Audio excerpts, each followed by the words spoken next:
So this lesson is on evaluating limits, and we're going to start with one-sided limits. So you can use a calculator for this part, but only if needed. You're not expected to know what a lot of these graphs look like, so you can use your calculator to graph them. So one-sided limit. When a function approaches two different places from either side, the limit is undefined. So we can just look at the limit as it approaches from one side or the other. So if you'll look at how this is written, this is the limit as x approaches c from the left of f of x.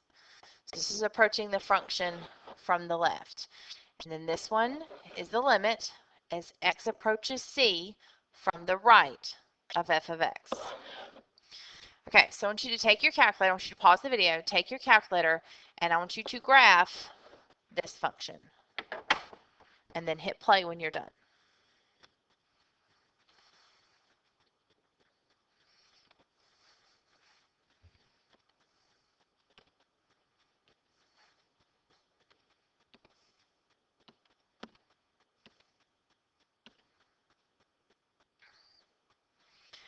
Okay, now that you've got it graphed,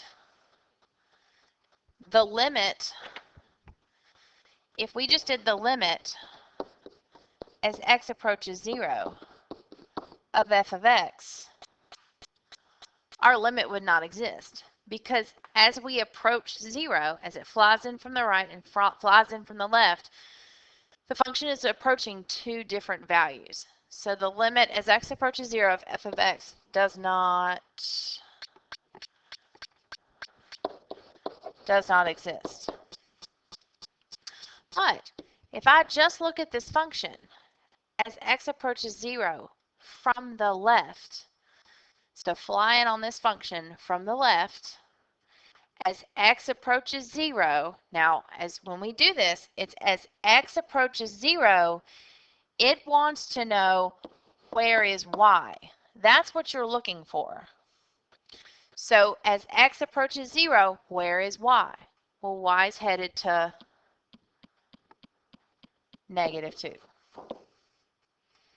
Okay, and then if you look at this function, as x approaches 0 from the right, y is headed to +2. So the overall limit does not exist, but from the right and from the left, it does. Okay, so number 2, go ahead and graph him.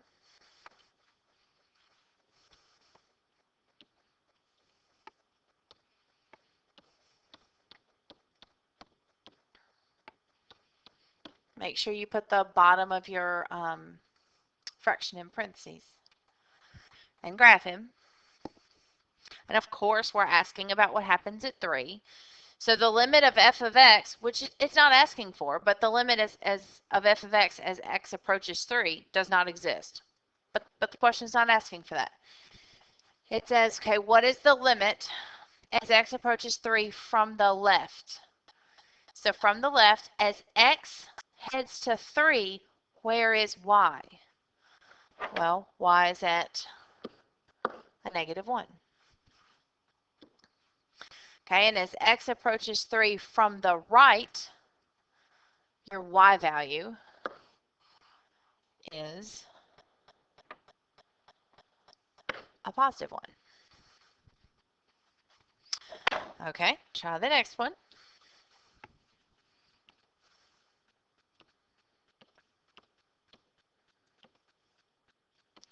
This one, when you graph the denominator, or when you type in the denominator, I would still put it in parentheses. Your calculator knows order of operations, so it's going to divide and then it's going to multiply. Just to make sure that both those things get on the bottom, I would put them in parentheses. Okay, and then we graph. Okay, now we're headed to 0. Now this is really kind of close to tell what's happening here. Like, I don't know if this just wiggles through 0. So I'm going to zoom in to get a much better idea of what's going on. Okay, so as we look at this, as x is coming into 0 from the left, it's not headed to -1. It's not even a 1/2. If you look at the problem, you can see there's a 4 on the bottom. So odds are it's headed to -1/4. You can go check out your table, and you can see that as we approach 0 from the left, we're headed to -0.25, which is a -1/4. And then as we approach 0 from the right, it's a +1/4. So again, and I've talked about this before, make sure that you remember that you have a couple of different weapons in your arsenal. You can look at your calculator and look at the graph. You can use your calculator and look at the table, but you can also use the numbers in the problem to sort of help you make a very good educated guess. Okay, now number 4 is a little different. Number 4 is a piecewise function because we're piecing two different graphs together. Okay. Now, yeah, you could graph this on your calculator. The problem is your calculator's not going to piece them together. It's going to graph one on top of the other, the whole life of the graph. And I don't want that. I only want the 4 minus x for all x's that are less than 1. And I only want 4x minus x squared for all the x's that are greater than 1. So at 1, this whole piecewise function is not defined because 1 doesn't exist. That nobody's claiming the 1. There's no equal to. What I'm going to want you to do is I'm going to want you to graph this in detail. So I want brains instead of calculators. Okay, so for the first one, I'm just going to go ahead and do these so they're evenly spaced. Okay, so for the first one, he's linear. So I'm going to go up 4 and put a dot, and then I'm going to go down 1, right 1, down 1, right 1. Okay, well, that's not over. And I could keep going and draw the line. I'm going to try to go ahead and pick up on which x's it wants. It only wants the x's less than 1. So, well, here's x is 1. So I only want the ones that are less than 1. So I don't want that one or that one. And in fact, at 1, I'm an open circle. So there we go. There's the first graph. And if you wanted to, instead of going down 1, right 1, you could go up 1, left 1, to sort of help you continue to draw him. Okay, the other one is going to be a parabola. I want, let's see, he's going to open down. I can also take him and GCF and X and see that he's going to cross here and here. You can use your calculator to sort of find out where he's going to peak. It's going to, I mean, parabolas are symmetrical, so it's going to happen in between 0 and 4. So it's going to happen somewhere above 2. But the point is, I don't know how high it goes. Now, you could just take 2 and plug it in. 4 times 2 is 8. 2 squared is 4, and 8 minus 4 is 4. So I know at 2, I'm at 4. Okay, if you didn't want to do that by hand, if it's on a part where you have access to a calculator, you could graph him. I gotta zoom back out.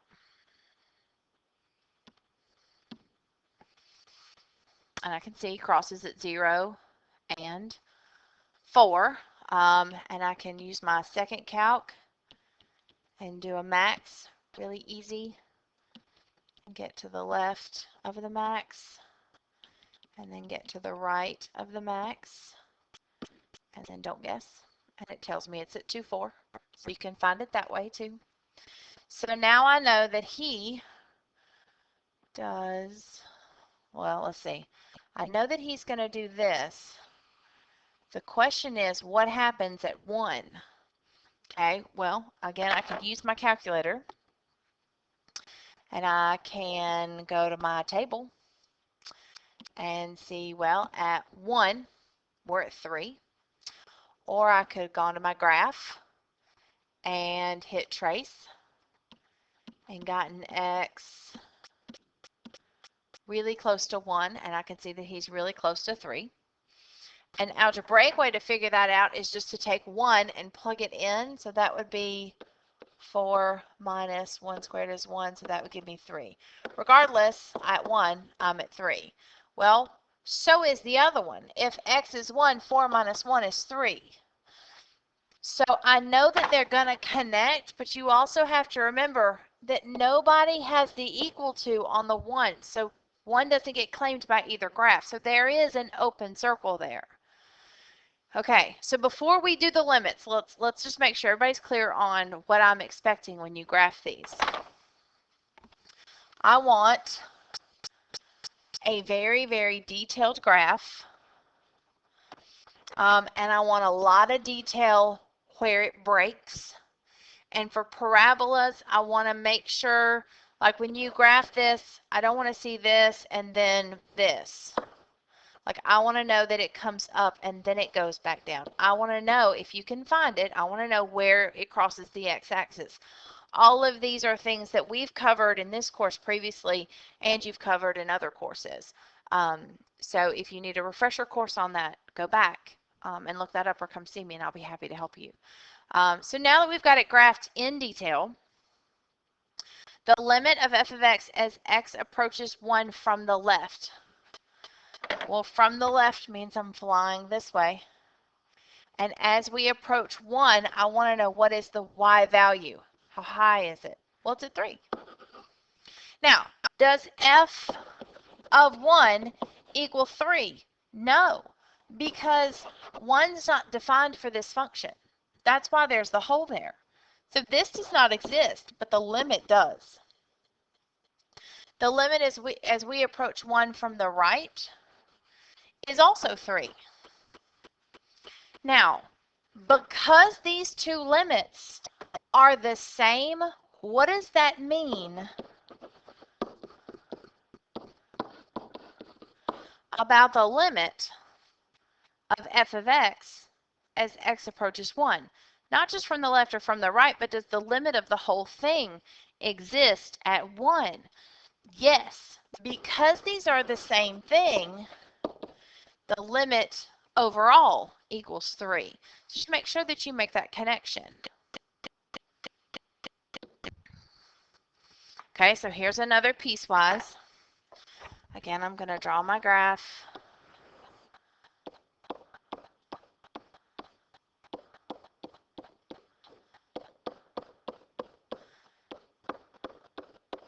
Try to make it as evenly spaced as possible. Okay, the first one. Number 1, you need to know that's a parabola. It opens up and that it shifted up 1. Okay, so here's this, and it opens up. But I can't just wing it, because I really need to know, where is he at the break? Well, the break happens at 2. So I really need to know, where is this quadratic function at 2? We'll plug a 2 in there and see what you get. Well, 2 squared is 4. 4 plus 1 is 5. So at 2, we are at 5. Open circle, because he's not equal to 2.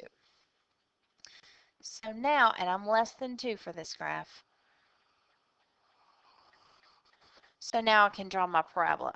And because I know that point, that means that I know the width of this function. Okay, the next function is linear.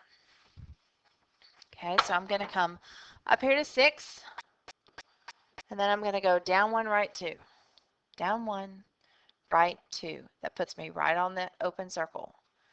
Okay, and then down 1, right 2. Down 1, right 2.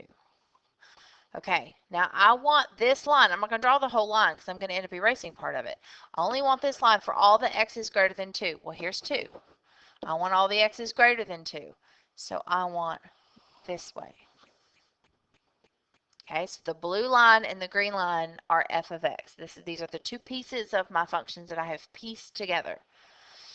Now, does f of 2 exist? No, absolutely not. It does not exist. There's an open circle there. Nobody claims 2.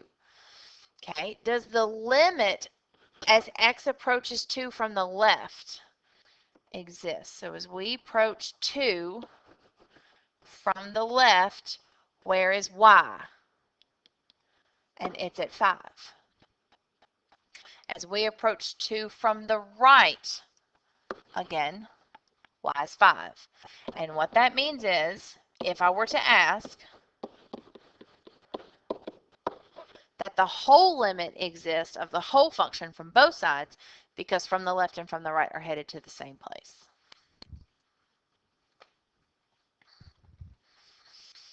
Okay, last one, last piecewise. Okay.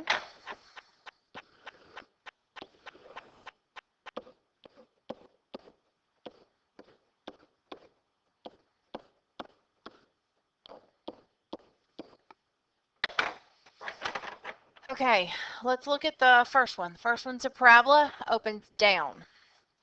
Okay, if I were to take this and set it equal to 0 to figure out where it crosses the x-axis, I would take out a negative x. That would leave me with x plus 3. So I know that x is going to be equal to 0 and x equals a negative 3. Okay.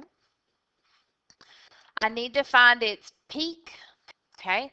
So the peak is going to be in between 0 and negative 3 because parabolas are always symmetrical. Okay. Well, that happens at 1.5 or negative 1.5. So negative 3 over 2. So I could plug in a negative 3 over 2 and figure out what my y value is, or I could turn my calculator on. There it goes. I'm going to graph him. So negative x squared minus 3x. Couple different ways you could do this. I'm going to hit graph. I'm going to go max again. So I'm going to go second calc down to max. And feel free to pause this and go at your own pace. Left bound, so I need to get to the left of the max. And then right bound, I need to get to the right. And I don't want to guess.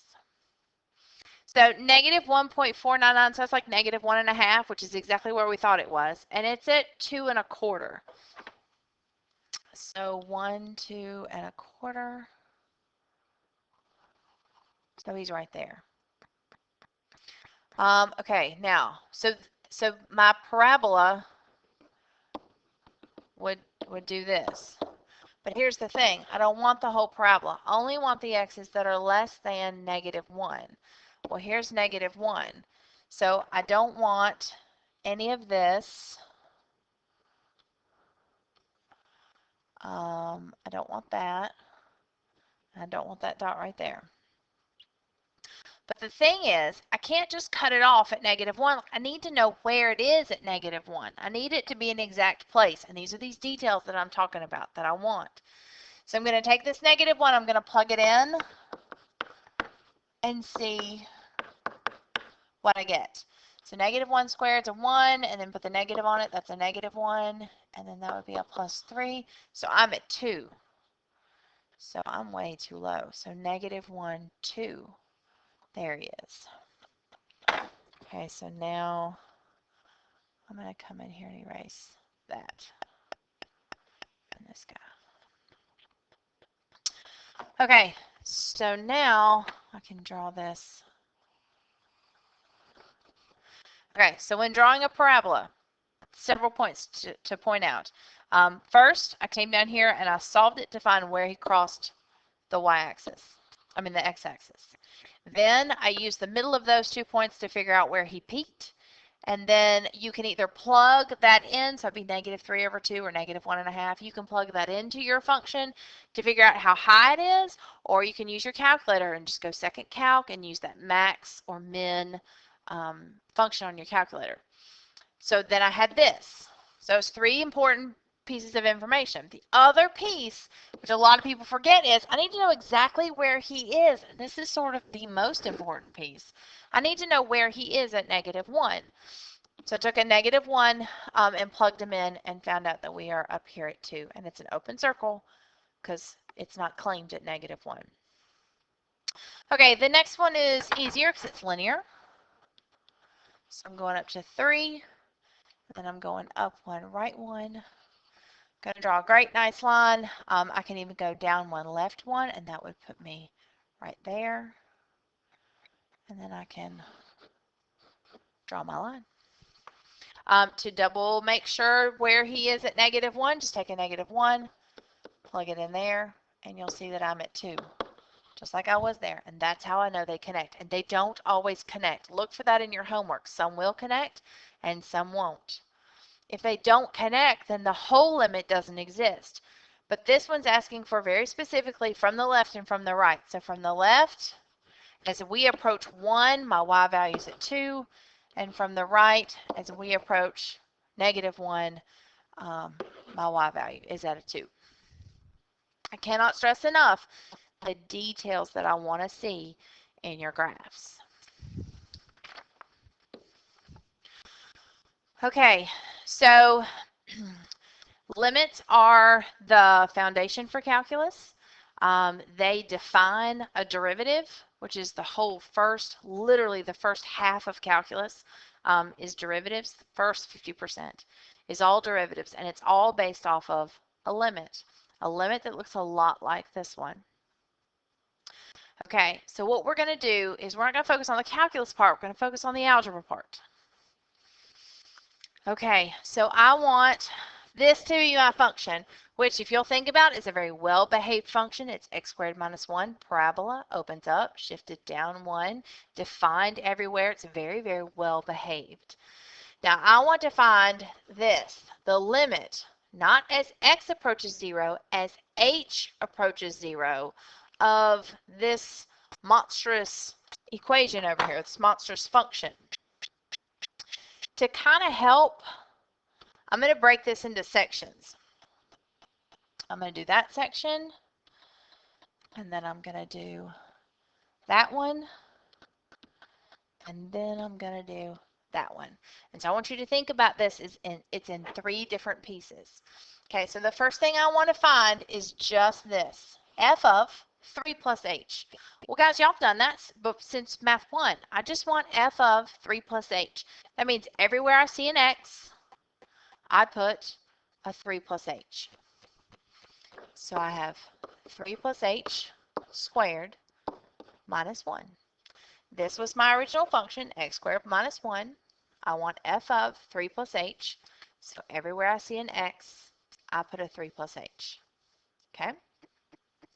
Okay, the next thing in the green is the minus. Now, that is a shark. That minus applies to everything that's in f of 3. So I'm going to go big old brackets. And now all I'm going to do is f of 3. Well, that would be 3 squared minus 1. Everywhere you see an x, you put a 3.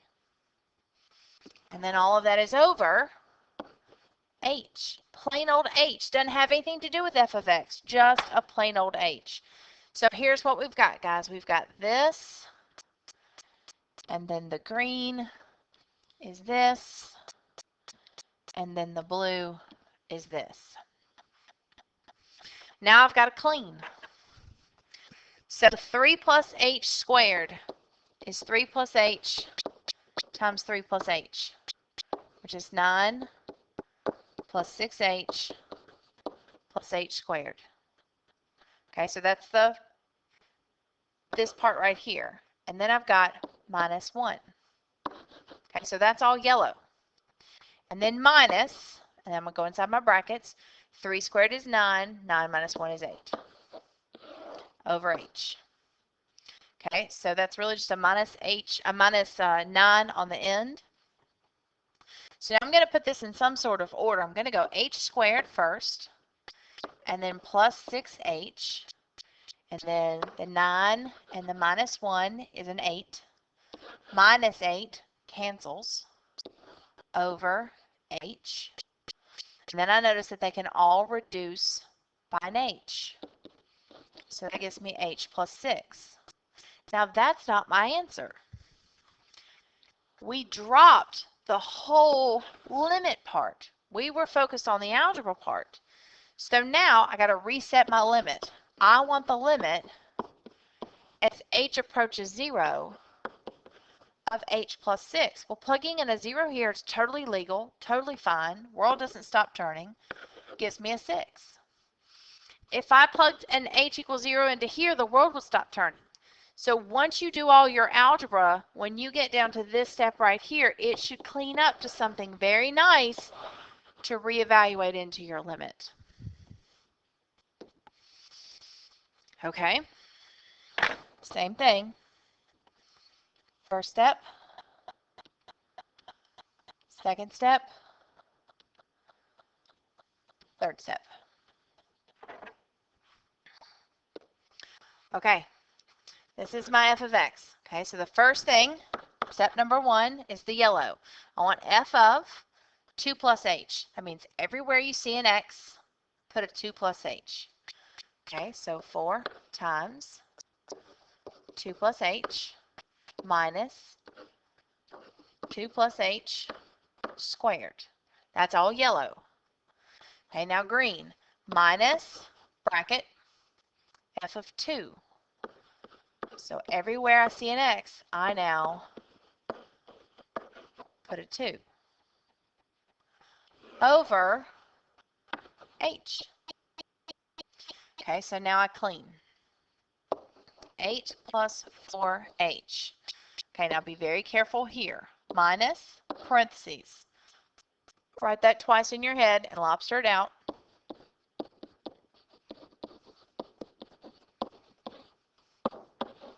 And go in the brackets and clean it up.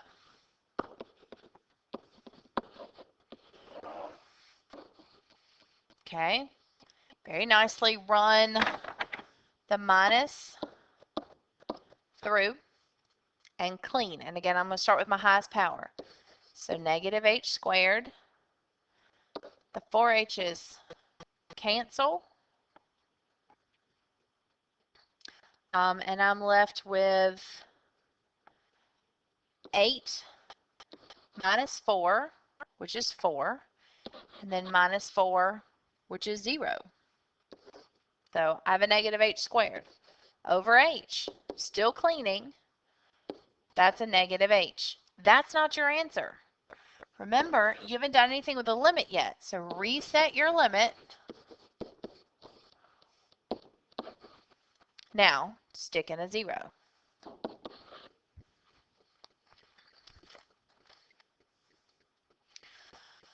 Okay, last one. And what I challenge you to do is to pause the video, work number 9 out on your own, get your answer, then hit play, watch the work, and see if you can do it.